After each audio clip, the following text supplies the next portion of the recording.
Hello everyone, ఎలా ఉన్నారు? అందరూ బాగున్నారా? I hope everyone is fine. ముందుగా నా గురించి చెప్తాను. నా పేరు సాచి. నేను ఎస్ఎస్సి సిజిఎల్ క్రాక్ చేసి అసిస్టెంట్ సెక్షన్ ఆఫీసర్గా వర్క్ చేశాను. ఐబీపీఎస్ పిఓ, ఎస్బీఐ పిఓ కూడా క్రాక్ చేశాను. సో ఈరోజు వీడియోలో ఏదైనా డిగ్రీ అర్హతతో ఎటువంటి సెంట్రల్ గవర్నమెంట్ జాబ్స్కి మనం అప్లై చేయొచ్చు. Central government jobs, okay. Banking jobs మాత్రం సెంట్రల్ గవర్నమెంట్ జాబ్స్ కాదు, అవి సపరేట్గా ఉంటుంది. సో నేను సపరేట్ వీడియో చేస్తాను. సో ఈ వీడియోలో ఓన్లీ సెంట్రల్ గవర్నమెంట్ జాబ్స్ గురించి మాట్లాడతాను. సో ఎటువంటి సెంట్రల్ గవర్నమెంట్ జాబ్స్కి ఎలిజిబుల్ అవుతారు ఏదైనా డిగ్రీతో.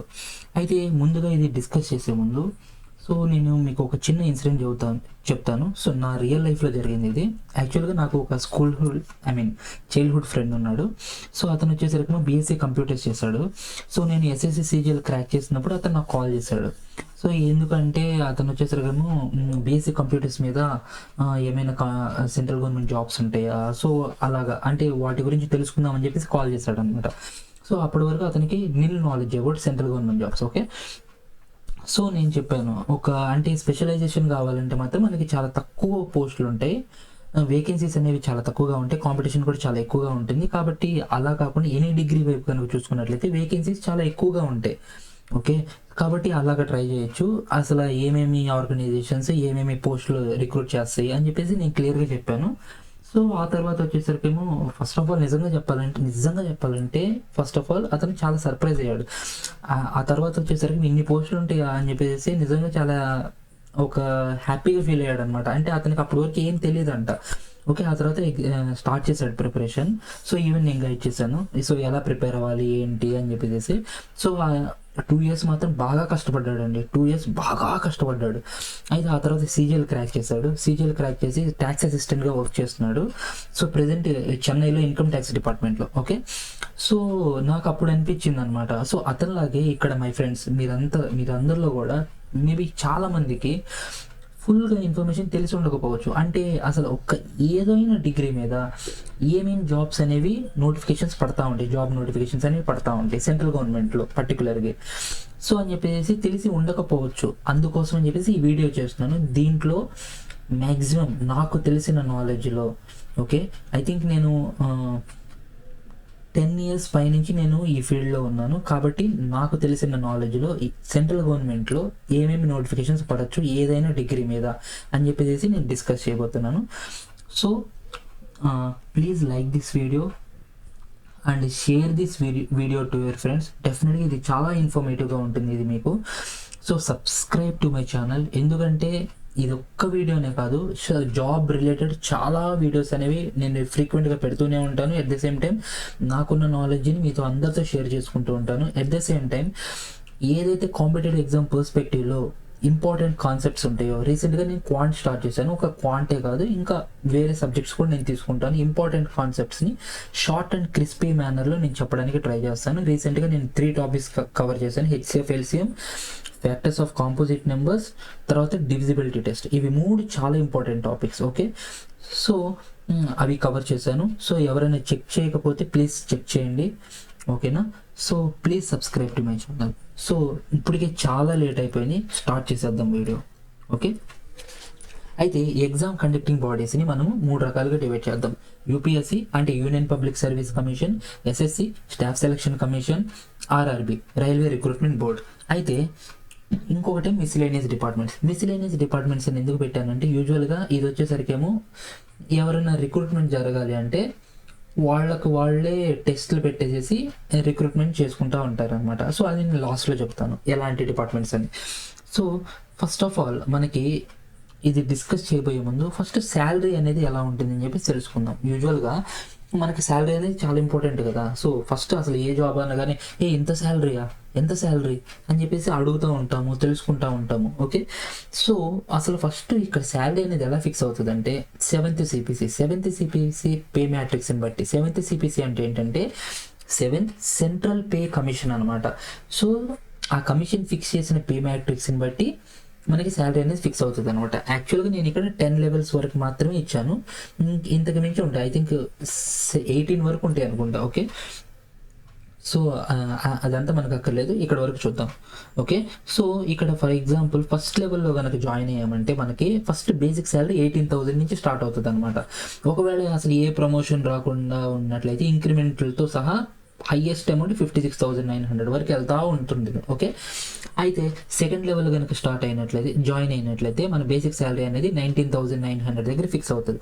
సో ఈ విధంగా మనం ఎక్కడైతే జాయిన్ అయ్యామో అక్కడ బేసిక్ శాలరీ అనేది ఫిక్స్ అవుతుంది. ఫర్ ఎగ్జాంపుల్ మీరు ఇన్కమ్ ట్యాక్స్ ఇన్స్పెక్టర్గా జాయిన్ అయ్యారు, సో మీ లెవెల్ అనేది 7 అవుతుంది అనమాట. 7 వచ్చేసరికి ఏంటంటే బేసిక్ పే ఎంత 44,900.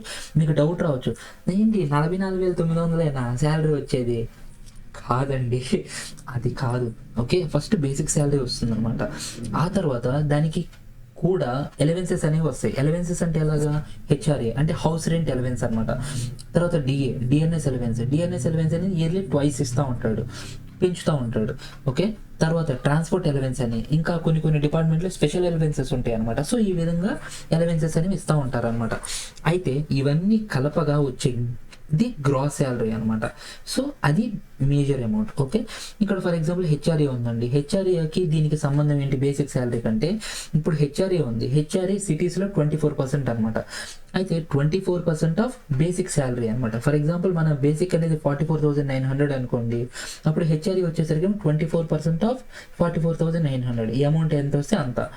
సో డిఏ కూడా అలాగే. సో ఇదంతా క్యాలిక్యులేట్ చేసి ఫైనల్గా గ్రాస్ శాలరీ అనేది అరైవ్ అవుతుంది. ఓకే, ఐ హోప్ మీకు అర్థమైంది అనుకుంటా. తర్వాత ఏజ్ రిలాక్సేషన్ అంటే ఏంటంటే యూజువల్గా ప్రతి గవర్నమెంట్ ఎగ్జామ్లో మనము ఏజ్ రిలాక్సేషన్ అనేది చూస్తాం. జనరల్ కేటగిరీకి వచ్చేసరికేమో ఒక ఏజ్ ఇస్తాడు, plus in addition age relaxation అనేది ఇస్తూ ఉంటాడు అనమాట. ఫర్ ఎగ్జాంపుల్ 30 years కనుక జనరల్ కేటగిరీకి అయితే, ఎస్సీ ఎస్టీకి వచ్చేసరికి +5 years అని, అంటే 35 వరకు, ఓబీసీకి వచ్చేసరికి 33 years వరకు అప్లై చేయొచ్చు అనమాట. అలాగా. అయితే ఇక్కడ మనము ఒక చిన్న అంటే ఎలా చెప్పాలంటే ఒక విషయం ఎలా గుర్తుంచుకోవాలంటే, ఇక్కడ మనం ఏదైతే ఏజ్ రిలాక్సేషన్ యూస్ చేసుకుంటామో దాన్ని మనము ప్రాపర్గా జస్టిఫై చేసుకోవాలి. అంటే ఎలాగంటే మన దగ్గర ప్రాపర్ సర్టిఫికేట్ అనేది ప్రిస్క్రైబ్డ్ ఫార్మేట్లో మన దగ్గర ఉండాలి. ఓకే, సో దాన్ని at the time of document verification మనము సబ్మిట్ చేయాలి. ఒకవేళ సబ్మిట్ చేయలేకపోతే క్యాండిడేచర్ అనేది రిజెక్ట్ చేయబడుతుంది. కాబట్టి మనం ఏజ్ రిలాక్సేషన్ వాడుకోవాలంటే మన దగ్గర సర్టిఫికేట్ ఉండాలి, గుర్తుంచుకోండి ప్రతి ఎగ్జామ్కి. అయితే మనం స్టార్ట్ చేద్దాం ఏ ఆర్గనైజేషన్స్ ఎలాంటి ఎగ్జామ్స్ పెడతాయి అని. ఫస్ట్ యూపీఎస్సీలో సివిల్ సర్వీసెస్ అంటే చిన్నపిల్లడికి కూడా తెలుసు. చిన్నపిల్లడు అంటే మరి 3-4 years వాళ్ళకి కాదండి, స్కూల్స్లో చదివే వాళ్ళు ఎవరైనా తెలుసు. ఎందుకు అంటే ఇప్పుడు మనము పేపర్స్లో చదువుతూ ఉంటాం అనమాట. ఏమని 10th class ఫస్ట్ వచ్చినా కానీ లేకపోతే ఇంటర్ ఫస్ట్ వచ్చినా కానీ పేపర్లు వేస్తూ ఉంటాం. బాబు పాప ఏమవుతారమ్మా అంటే, మేము ఐఏఎస్ అవ్వాలనుకుంటున్నామండి, మేము ప్రజలకి సేవ how my God. Okay, so నిజంగా చెప్పాలంటే వాళ్ళు అవుతారో లేదో సెకండరీ, బట్ వాళ్ళు చెప్పేదే అది. మెజారిటీ మన పేపర్లో ఒక్కళ్ళైనా కానీ అదే చెప్తారు. ఓకే, అయితే సో ఆ ఎగ్జామ్స్ అనమాట, ఐఏఎస్ ఐపీఎస్ అవన్నీ అవ్వాలి అంటే వాళ్ళు సివిల్ సర్వీసెస్ ద్వారానే అవుతారనమాట. ఓకే, ఈ ఎగ్జామ్ క్రాక్ చేస్తేనే ఐఏఎస్ ఐపీఎస్ ఐఎఫ్ఎస్ ఇవన్నీ అవుతారు. ఇంకొకటి ఏంటంటే యాక్చువల్గా నిజంగా చెప్పాలంటే, నువ్వు నాకు నచ్చావు సినిమా ఉంది కదండి, అందులో ప్రకాష్ రాజ్ వెంకటేష్ని అడుగుతాడు అనమాట. సో ఏమవ్వాలనుకున్నావు ఎందుకు నువ్వు అంటే, నేను ఐఏఎస్ ఐపీఎస్ ఐఆర్ఎస్ అనగానే ఒక్క లుక్ ఇస్తాడు అనమాట ప్రకాష్ రాజ్. యాక్చువల్గా నాకు ఇప్పటికీ ఆ మూవీలో ఆ సీన్ అనేది చాలా ఇష్టము, బాగా గుర్తుంది కూడా అనమాట. అయితే okay, jokes apart, let's come back to this topic. అయితే ఇక్కడ వచ్చేసరికి ఏమో మన స్టార్టింగ్ ఎంట్రీ లెవెల్ వచ్చేసరికి ఏంటంటే level 10 అనమాట. ఇది హైయెస్ట్ లెవెల్, అంటే రిక్రూట్ అయ్యేది ఎంట్రీ లెవెల్ అనమాట. ఎందుకంటే మన ఇండియాలో మొత్తంలో ఐఏఎస్ ఐపీఎస్ అనేది హైయెస్ట్ పోస్ట్. ఓకే, సో ఇంతకు మించి మనం ఇంకెక్కడ ఎంట్రీ అవ్వలేమన్నమాట. ఓకే, సో మనము హైయెస్ట్ పోస్ట్ కొట్టాలంటే సివిల్ సర్వీసెస్ ద్వారా వెళ్ళి ఐఏఎస్ అక్కడ కొడితే ఆ తర్వాత మనము ప్రమోషన్స్ ద్వారానే వెళ్ళగలం. ఇంకెంతకన్నా హైయెస్ట్లో ఎంట్రీ అనేది ఉండదు. అయితే ఇక ఏజ్ కనుక చూసుకున్నట్లయితే 32 years అనమాట హైయెస్ట్ ఏజ్. ఓకే, అయితే ఇక్కడ వచ్చేసరికి ఏంటంటే హైయెస్ట్ ఏజ్ కాదండి, సారీ, ఏజ్ లిమిట్ వచ్చేసరికి 21 to 32 అనమాట. అయితే ఏజ్ రిలాక్సేషన్ కనుకున్నట్లయితే ఎస్సీ ఎస్టీకి వచ్చేసరికి 5 years అనమాట, ఓబీసీకి ఏమో 3 years. అంటే ఎస్సీ ఎస్టీ వాళ్ళు వచ్చేసరికి 37 years వరకు కంప్లీట్ చేయొచ్చు, ఓబీసీ వాళ్ళు వచ్చేసరికి 35 years వరకు కంప్లీట్ చేయొచ్చు.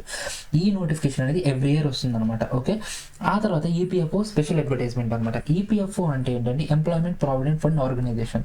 వీళ్ళు వచ్చేసరికి యూపీఎస్సీతో టైఅప్ అయ్యారు. ఎందుకు వీళ్ళు అకౌంట్స్ ఆఫీసర్ కానీ లేకపోతే అసిస్టెంట్ ప్రావిడెంట్ ఫండ్ కమిషనర్ ఈ పోస్టులకి రిక్రూట్మెంట్ జరపడం కోసం అని చెప్పేసి యూపీఎస్సీతో టైఅప్ అయ్యారు. అయితే అకౌంట్స్ ఆఫీసర్ కానీ ఇది కనుక చూసుకున్నట్లయితే లెవెల్ 8 పోస్ట్, దీనికి ఏజ్ వచ్చేసరికి 30 years వరకు ఉండాలి. అయితే అసిస్టెంట్ ప్రావిడెంట్ ఫండ్ కమిషనర్ కనుక చూసుకున్నట్లయితే ఏపీఎఫ్ఎస్సి అంటారు, ఇది వచ్చేసరికి లెవెల్ 10 పోస్ట్, ఇదేమో అప్ టు 35 years వరకు ఏజ్ ఉండాలన్నమాట. ఇవి ఎవ్రీ ఇయర్ నోటిఫికేషన్ వస్తుందా అంటే ఈపీఎఫ్ఓది రాదండి. మ్యాక్సిమం నాకు తెలిసిన వరకు 2 to 3 years ఒకసారి వస్తుంది, ఎందుకంటే వేకెన్సీస్ని బట్టి నోటిఫికేషన్ అనేది రిలీజ్ అవుతుంది. యాక్చువల్గా లాస్ట్ టైం ఐ థింక్ 2023లో వచ్చింది అనుకుంటా, ఇయర్ నోటిఫికేషన్ వచ్చింది. ఓకే, సో ప్రెసెంట్ రన్నింగ్లో ఉంది. ప్రెసెంట్ రన్నింగ్లో ఉండడం అంటే రీసెంట్గా ఎగ్జామ్ అయిపోయింది అనుకుంటా. ఓకే, సో అందుకోసం అని చెప్పి చెప్తున్నాను. సో మళ్ళీ మేము మోస్ట్ ప్రాబబ్లీ 2027 కానీ 28లో కానీ ఈ నోటిఫికేషన్ రావచ్చు. ఓకే, ఎవరికైనా ఇంట్రెస్ట్ ఉంటే వెయిట్ చేయండి, ప్రిపేర్ అవ్వండి ఇప్పటి నుంచి. అప్పుడు ఈజీగా కొట్టేసామంటే హ్యాపీగా లెవెల్ 10 జాబ్కి వెళ్ళిపోవచ్చు అనమాట. Next SSC. ఎస్ఎస్సి అంటే ఏంటంటే స్టాఫ్ సెలక్షన్ కమిషన్. ఈ స్టాఫ్ సెలక్షన్ కమిషన్లో ఇక్కడ వచ్చేసరికి ఏంటంటే group B, group C recruit అయ్యేది మెజారిటీ ఎస్ఎస్సి ద్వారానే. అయితే సీజీఎల్లో మనం ఏమేమి పోస్టులు అంటే ఇన్కమ్ ట్యాక్స్ ఇన్స్పెక్టర్ కానీ లేకపోతే ఏఎస్ఓసి మినిస్ట్రీస్ అనేది ఒక్క మినిస్ట్రీ ఉండదు. హోమ్ మినిస్ట్రీ ఉంటుంది, ఐబీ ఉంటుంది, తర్వాత ఎక్స్టర్నల్ అఫైర్స్ మినిస్ట్రీ ఉంటుంది. ఇక్కడ ఎక్స్టర్నల్ అఫైర్స్ మినిస్ట్రీ అంటే ఏంటంటే మనం ఇందులో కనుక చేరితే హ్యాపీగా ఫారెన్లో కూడా పోస్టింగ్ ఉంటుంది అనమాట. ఓకే, సో వేరే వేరే కంట్రీస్ కూడా తిరిగి రావచ్చు. ఓకే, అదంతా సెకండరీ అండి. ఆ తర్వాత వచ్చేసరికి ఏమో ఎలక్షన్ కమిషన్ ఉంటుంది, తర్వాత రైల్వే మినిస్ట్రీ ఉంటుంది, అలాగే ఏఎస్ఓస్ అక్కడ ఉంటాయి అనమాట. తర్వాత జిఎస్టీ ఇన్స్పెక్టర్ ఉంటుంది, తర్వాత ప్రివెంటివ్ ఆఫీసర్ ఉంటుంది. ఇలాగ చాలా రకాల పోస్టులు ఉంటాయి. వాటికి తగ్గట్టు పోస్ట్కి తగ్గట్టు లెవెల్ అనేది ఇక్కడ ఫిక్స్ అయి ఉంటుంది అనమాట. 7th పే లెవెల్ వచ్చేసరికి ఇక్కడ 4, 5, 6, 7 రిక్రూట్ అవుతూ ఉంటుంది అనమాట. అయితే ఇక్కడ మనకి ఏ పోస్ట్కి ఏ లెవెల్ అనేది నోటిఫికేషన్లో ఉంటుంది. అయితే ఏజ్ వచ్చేసరికి ఏమో 30 years వరకు అనమాట. యాక్చువల్గా ఇది మెజారిటీ పోస్టులకి 30 years వరకు. కొన్ని పోస్టులకి ఫర్ ఎగ్జాంపుల్ ట్యాక్స్ అసిస్టెంట్ అని ఇంకా కొన్ని పోస్టులు ఉన్నాయి, వాటికి వచ్చేసరికి 18 to 27 వరకే. అయితే ఇన్కమ్ ట్యాక్స్ ఇన్స్పెక్టర్ వచ్చేసరికి 20 to 30 అలాగా. అందుకోసం చెప్పి నేను జనరలైజ్ చేస్తే 18 to 30 అని మెన్షన్ చేశాను. సో నోటిఫికేషన్లో కనుక మీరు క్లియర్గా కనుక చూసారంటే ఏ పోస్ట్కి ఏ ఏజ్ ఉంటుంది అని చెప్పేసి మనకి ఈజీగా తెలిసిపోతుంది. ఓకే, కానీ మ్యాక్సిమం 30. ఓకే, సో 30 ఉంటే మనం మెజారిటీ పోస్టులకి మనం అప్లై చేసుకోవచ్చు, ఇబ్బంది ఉండదు 30 లోపు కనుక్కున్నట్లయితే. అయితే ఇక్కడ ఏజ్ రిలాక్సేషన్ కూడా ఉంటుంది కాబట్టి మనకు కనుక ఏజ్ రిలాక్సేషన్ చేసుకోవాలనుకుంటే మన దగ్గర ప్రాపర్ సర్టిఫికేట్ ఉన్నట్లయితే మనం ఏజ్ రిలాక్సేషన్ తెచ్చుకోవచ్చు అనమాట. తర్వాత ఈ నోటిఫికేషన్ కూడా ఎవ్రీ ఇయర్ వస్తుంది. తర్వాత CHSL combined higher secondary level exam అనమాట. సింపుల్ అండి, ఇది ఇంటర్ మీద. ఓకే, 10+2 ఇంటర్ మీద అనమాట. అయితే ఇది వచ్చేసరికి ఏంటంటే డిగ్రీ వాళ్ళు కూడా రాయొచ్చు ఎగ్జామ్. దీంట్లో ఎల్డీసీ లోయర్ డివిజన్ క్లర్క్ అని, తర్వాత డేటా ఎంట్రీ ఆపరేటర్ అని, అయితే ఈ పోస్టులకి రిక్రూట్ చేస్తూ ఉంటారు. వీటి లెవెల్ వచ్చేసరికి 2, 4, 5 అనమాట. అంటే ఒక్కొక్క పోస్ట్ను బట్టేసి లెవెల్ అనేది ఫిక్స్ అవుతుంది అనమాట. ఏజ్ కనుక చూసుకున్నట్లయితే 27 years వరకు అనమాట. ఈ నోటిఫికేషన్ కూడా ఎవ్రీ ఇయర్ వస్తుంది. తర్వాత ఎంటీఎస్ అంటే మల్టీ టాస్కింగ్ స్టాఫ్ అనమాట. ఇక్కడ వచ్చేసరికి ఎంటీఎస్ అండ్ హవల్దార్ ఈ 2 పోస్టులకి రిక్రూట్ చేస్తూ ఉంటారు అనమాట. అయితే లెవెల్ వచ్చేసరికి లెవెల్ 1 అనమాట. అంటే వీళ్ళది స్టార్ట్ అయ్యేది సెంట్రల్ గవర్నమెంట్లో జాబ్ అనేది వీళ్ళ దగ్గర నుంచి అనమాట. ఎంటీఎస్ తర్వాత వచ్చేసరికి ఎల్డీసీస్ అట్లాగా స్టార్ట్ అవుతా వెళ్తూ ఉంటుంది అనమాట. ఓకే, ఆ తర్వాత 27 years వరకు వీళ్ళు అప్లై చేయొచ్చు అనమాట. ఈ నోటిఫికేషన్ కూడా ఎవ్రీ ఇయర్ వస్తుందండి. డిగ్రీ వాళ్ళు కూడా ఈ ఎగ్జామ్ అటెండ్ అవ్వచ్చు. ఓకే, మీరు ఎలిజిబుల్ అనమాట. తర్వాత ఆర్ఆర్బి అంటే ఏంటంటే రైల్వే రిక్రూట్మెంట్ బోర్డ్. ఓకే, ఇక్కడ 2 కేటగిరీల్లో రిక్రూట్ చేస్తుంది. ఒకటి వచ్చేసరికి టెక్నికల్, 2 వచ్చేసరికి ఏమో నాన్ టెక్నికల్. టెక్నికల్ కనుక చూసుకున్నట్లయితే దానికి స్పెషలైజేషన్ కావాలండి. అయితే నాన్ టెక్నికల్ కనుక చూసుకున్నట్లయితే అక్కడ స్పెషలైజేషన్ అక్కర్లేదు. అయితే ఇక్కడ 2 రకాలు ఉన్నాయి మళ్ళీ ఎన్టీపీసీలో గ్రాడ్యుయేట్ ఉంటుంది, అండర్ గ్రాడ్యుయేట్ ఉంటుంది. గ్రాడ్యుయేట్ అంటే ఏంటంటే డిగ్రీ బేస్ మీద అనమాట. ఇక్కడ స్టేషన్ మాస్టర్ అని, తర్వాత గూడ్స్ ట్రైన్ మేనేజర్ అని, ట్రాఫిక్ అసిస్టెంట్ అని ఇలాగా కొన్ని పోస్టులకి రిక్రూట్ చేస్తూ ఉంటారు. వీళ్ళ పే లెవెల్ అనేది ఏమో 4, 5, 6 అనమాట. పోస్ట్ని బట్టి సేమ్ అలాగే పే అనేది ఫిక్స్ అవుతూ ఉంటుంది అనమాట. ఏజ్ కనుక చూసుకున్నట్లయితే 33 years వరకు వీళ్ళు ఎలిజిబుల్ అనమాట. అయితే ఎన్టీపీసీ అండర్ గ్రాడ్యుయేట్ కనుక చూసుకున్నట్లయితే ఇంటర్ మీద అనమాట. అయితే పోస్టులు కనుక చూసుకున్నట్లయితే కమర్షియల్ క్లర్క్ అని, తర్వాత అకౌంట్స్ క్లర్క్ అని, ట్రైన్స్ క్లర్క్ అని ఇలాగ కొన్ని పోస్టులు ఉన్నాయి. వీళ్ళ లెవెల్ కనుక చూసుకున్నట్లయితే శాలరీ అది పే లెవెల్, తర్వాత 2 and 3 అనమాట. అంటే పోస్ట్ని బట్టి 2, 3 ఫిక్స్ అవుతుంది అనమాట. ఏజ్ కనుక చూసుకున్నట్లయితే 30 సంవత్సరాల వరకు. ఇక్కడ కూడా ఏజ్ రిలాక్సేషన్ అనేది వాడుకోవచ్చు మనం చెప్పుకున్నట్లయితే. అయితే ఈ నోటిఫికేషన్స్ రెగ్యులర్గా వస్తాయి. రెగ్యులర్ అంటే ఏంటంటే ఎవ్రీ ఇయర్ రావచ్చు, లేకపోతే 2 years గ్యాప్తో కూడా రావచ్చు అనమాట, చెప్పలేము. ఓకే, ఇప్పుడు నిజం చెప్పాలంటే మనం లక్కీ. ఎందుకంటే లాస్ట్ ఇయర్ ఈ 2 నోటిఫికేషన్స్ వచ్చినాయి, ఇంతవరకు ఆ రిక్రూట్మెంట్ అనేది కంప్లీట్ అవ్వాల. ఓకే, సో ఇప్పుడు మళ్ళీ నోటిఫికేషన్ అనేది రిలీజ్ చేశాడు. ప్రెసెంట్ వచ్చేసరికి ఆన్లైన్ అప్లికేషన్ అనేది ఆన్లోనే ఉంది, ఇంకా క్లోజ్ అవ్వలేదు. ఇంకా 1 week or 10 daysలో క్లోజ్ అవ్వబోతుంది. కాబట్టి ఎవరికైనా ఇంట్రెస్ట్ కనుక్కున్నట్లయితే రైల్వేలో ప్లీజ్ అప్లై చేయండి. ఒక్కసారి ఒకవేళ ప్రిపేర్ అవ్వకపోయినా కానీ ముందు అప్లై చేయండి. ఆ తర్వాత మీకు ప్రిపరేషన్కి టైం ఉంటుంది, సో ఇబ్బందే లేదు. ఓకే, సో మీకు ప్లెంటీ ఆఫ్ టైం ఉంటుంది. నియర్లీ అరౌండ్ ఒక ఎగ్జామ్కి వచ్చేసరికి మినిమం 4 months ఉంటుంది గ్యాప్, తర్వాత వచ్చేసరికి 3 months గ్యాప్ ఉంటుంది. ఓకే, సో మీరు కనుక కరెక్ట్గా కష్టపడితే అయిపోతుంది ఎగ్జామ్. కాబట్టి అప్లై చేయాలనుకుంటే ఇంట్రెస్ట్ కనుక్కున్నట్లయితే అప్లై చేయండి. వీటి గురించి ఇంకోటి ఏంటంటే ఈ ఆర్ఆర్బి 2 నోటిఫికేషన్స్ గురించి నేను వీడియోస్ కూడా చేశాను అనమాట. సో జాబ్ నోటిఫికేషన్స్ అని ప్లేలిస్ట్లో ఈ 2 నోటిఫికేషన్స్ గురించి వీడియోస్ ఉన్నాయి. అంటే ఏంటంటే అసలు ఎగ్జామ్ ప్యాటర్న్ ఎలా ఉంటుంది, ఏజ్ ఏంటి, తర్వాత వచ్చేసరికి ఏమో సర్టిఫికేట్స్కి ఏవైతే సర్టిఫికేట్స్ ఉంటాయో వాటికి క్రూషియల్ డేట్ ఎలా ఉంటుంది అని చెప్పేసి నేను మొత్తం డీటెయిల్గా నేను ఎక్స్ప్లెయిన్ చేశాను. సో ఎవరన్నా కానీ ఒకసారి చూద్దాము అసలు ఏంటి అని చెప్పేసి ఫుల్ ఇన్ఫర్మేషన్ తెలియాలి అనుకున్నట్లయితే please check it out. Okay, నా ఛానల్లోనే జాబ్ నోటిఫికేషన్స్ అనే ప్లేలిస్ట్లో ఆ 2 నోటిఫికేషన్స్ గురించి ఉంది. Okay, next miscellaneous notifications. ఇక్కడ నేను చెప్పాను కదండి, డిపార్ట్మెంట్స్ వచ్చేసరికి ఏమో రిక్రూట్మెంట్ చేసుకోవాలి అంటే వాటికి అవి ఎగ్జామ్స్ పెడతాయి అనమాట. ఇక్కడ ఫస్ట్ మనకు గుర్తొచ్చేది ఐబీ అంటే ఇంటెలిజెన్స్ బ్యూరో. ఇక్కడ 2 పోస్టులు అనమాట. ఒకటేమో ఏసీఏ ఎగ్జిక్యూటివ్, ఇంకోటేమో ఎస్ఏ ఎగ్జిక్యూటివ్ అంటే సెక్యూరిటీ అసిస్టెంట్ ఎగ్జిక్యూటివ్ అనమాట. అయితే ఏసీఏ ఎగ్జిక్యూటివ్ వచ్చేసరికి level 7 జాబ్, అయితే ఎస్ఏ ఎగ్జిక్యూటివ్ వచ్చేసరికి level 3 జాబ్. 2 పోస్టులకి 27 years అనేది ఏజ్ లిమిట్ అనమాట. 2 రెగ్యులర్గా వస్తూ ఉంటాయి. అంటే ఎవ్రీ ఇయర్ రావచ్చు, లేకపోతే 1 to 2 years గ్యాప్లో వస్తూ ఉంటాయి అనమాట. తర్వాత కేస్ ఎగ్జామ్ అంటే ఏంటంటే కంబైన్డ్ అడ్మినిస్ట్రేటివ్ సర్వీసెస్ ఎగ్జామ్. ఇది ఎవరు అంటే సిఎస్ఐఆర్ అనమాట. సిఎస్ఐఆర్ అంటే council of scientific and industrial research I think. Okay, so అది లాస్ట్ ఇయర్ ఎస్ఓ అంటే సెక్షన్ ఆఫీసర్కి అంటే level 8లో, ఏఎస్ఓ అంటే level 7లో రిక్రూట్ చేశారు. అయితే అందుకోసం అని చెప్పి నేను ఇక్కడ మెన్షన్ చేశాను. వీళ్ళకి వచ్చేసరికి ఏజ్ 33 years వరకు అనమాట. ఎవ్రీ ఇయర్ ఈ నోటిఫికేషన్ వస్తుందంటే రాదండి, పక్కా రాదు. అయితే వేకెన్సీస్ని బట్టి చేసి ఎప్పుడైనా రావచ్చు అనమాట. అంటే 2 years కానీ 3 years కానీ అలా.